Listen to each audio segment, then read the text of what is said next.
And then New Gaza. It could be a hope, it could be a destination, have a lot of industry, and really be a place that the people there can thrive, have great employment. Once this starts going, we think there should be 100% full employment and opportunity for everybody there.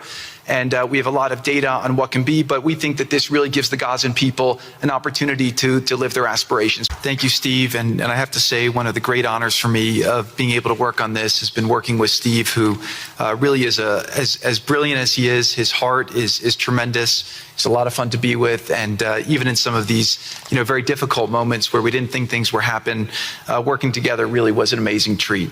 I'm going to go now today just through a couple quick slides just to show you the progress that's been made in the last couple months. It was just over 100 days ago that we got the final deal done, and everyone was celebrating and joyous about the hostages coming home and the end to this long war that nobody thought was possible. And Steve and I were panicking, saying, what do we do next? How do you implement peace? And as you guys know, peace is a different deal than a business deal because you're changing a mindset. And in Israel, there was 2 years of very intense war.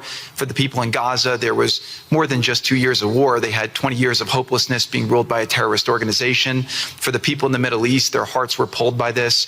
And throughout the entire world, it really was weighing on us. And so we needed to think about, what do we do next? How do we change the habits? How do we change the behaviors? And we really got to work right away. And the team that Steve thanked, including the White House team and the team, the volunteers. It's really been an incredible effort, very entrepreneurial, and we really did it in the way. I've been working now with President Trump for 10 years on politics, and what continues to amaze me is that he always takes a first principles approach and says, what's the most optimal outcome? Aim for that. Whereas politicians are always focused on the downside or what could go wrong or how to make it a little bit better. He always says, aim for the best possible and do your best to get there. And if everyone thinks it's impossible, that's even more reason why you should aim for it. And so really thank you for the leadership and the inspiration for doing this. And I think you'll see today we've achieved more than thought was possible. And our ambition is still to go for something, I think, better than most people think is possible as well. So let's see if these things work. They never usually work. Good. So quickly, I'll go through this 2-year war, 90,000 tons of munitions. There's over 60 million tons of rubble there, and tens of thousands of fatalities. Through the ceasefire, we were able to get to through the 20-point plan, ceasefire, release of hostages. Getting the UN resolution passed was a huge, huge effort. Really thanks to Mike Waltz and the whole team there. They did an incredible job. And we've then, with the help of the UN, we've worked very, very well with them. This is why you need a new organization like the Board of Peace to work with the UN. I want to thank Tom Fletcher. Did an incredible job of really getting it going. We've done historic humanitarian aid. Going forward, number one thing is going to be security. Obviously, we've been working very closely with the Israelis to figure out a way through de-escalation. And the next phase is working with Hamas on demilitarization, which I'll talk about in a second. But without security, nobody's going to make investments. Nobody's going to come, build there. We need investments in order to start giving jobs. We want to take these people. 85% of the aid of Gaza, 85% of the GDP of Gaza has been aid for a long time. That's not sustainable. It doesn't give these people dignity. It doesn't give them hope. And so we want to use free market economy principles. A lot of what President Trump spoke about that he's doing in America, we want to bring the same mindset, the same approach to a place like Gaza to give these people the ability to thrive and have a good life. Let's see. So on the aid, I mentioned the UN. So now people are talking about famine. 100% of the food needs are met, and that's been overabundance. The cost of goods have gone down tremendously. Over 55,000 trucks have gone in, and over 1.4 million pallets. So it's been the largest humanitarian effort done into a war zone that anyone's been able to tell us about. This really has been a great joint effort that everyone's been able to do, and so it's a great thing. We all just heard from Ali. We have been so impressed. Steve and I were speaking to him and the entire committee. Such bravery of these people to step up. And we've worked with the Palestinian Authority, who's been helping us as well.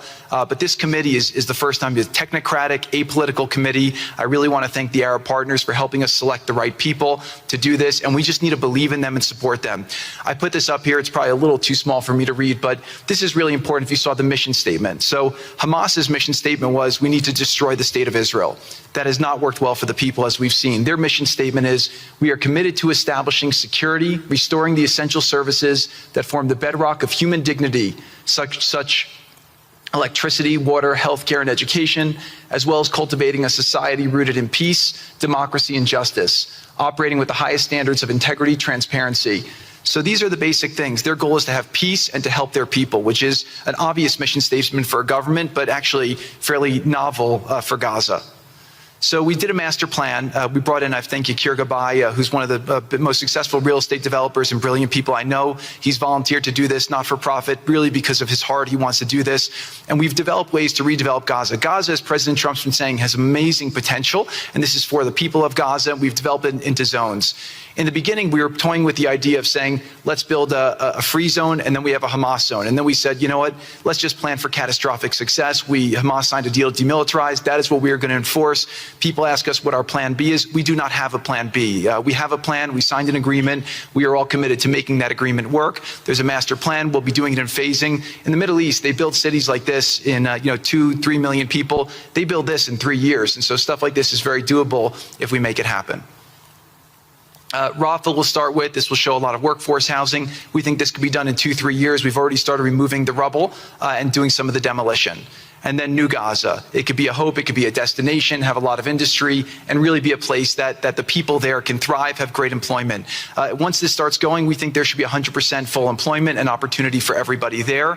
And we have a lot of data on what can be, but we think that this really gives the Gazan people an opportunity to live their aspirations. But it all starts with security, and it all starts with governance. Final note I'll just say on the Board of Peace, which is that all the lessons we're doing is we're basically studying the best practices from all over the world, and we're watching who does education the best, who does healthcare delivery the best. All of these things it's not secret IP. All this is IP that the Board of Peace is going to make public, and we want to encourage all the countries to be able to follow these best practices. A lot of the things that President Trump is doing in America, if they're working, we should all be copying them. If we find what's working in other countries, we should be copying them too. And so what the Board of Peace will have the ability to do if we're successful with Gaza is really show how do you do peace implementation, which is something that when we got this deal done, we didn't really find too much expertise or know-how on how to do it. So as we're creating this system, hopefully it's something that we can just document these learnings and make them available to all else who want to use them in the future.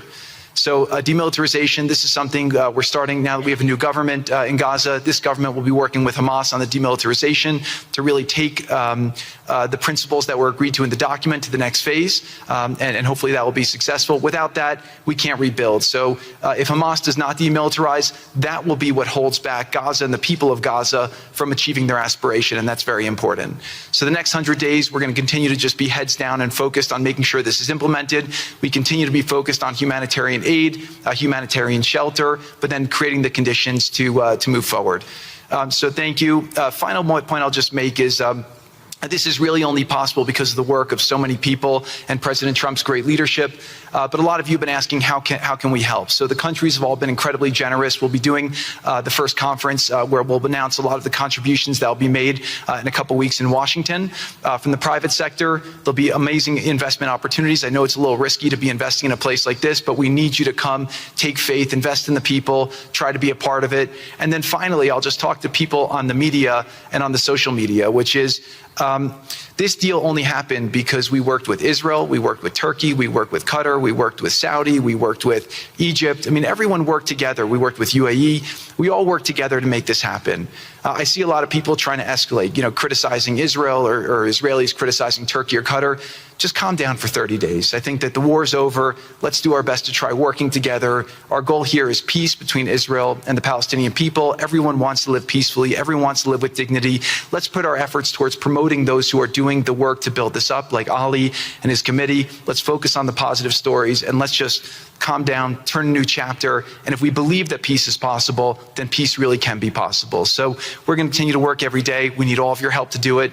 And again, I just really want to thank President Trump for his leadership in doing this. This would not have been possible without your commitment to this. Everyone thought it was impossible to end this war. You never gave up. You never stopped. Every time there was a setback, you told us to try harder. You gave us different ideas.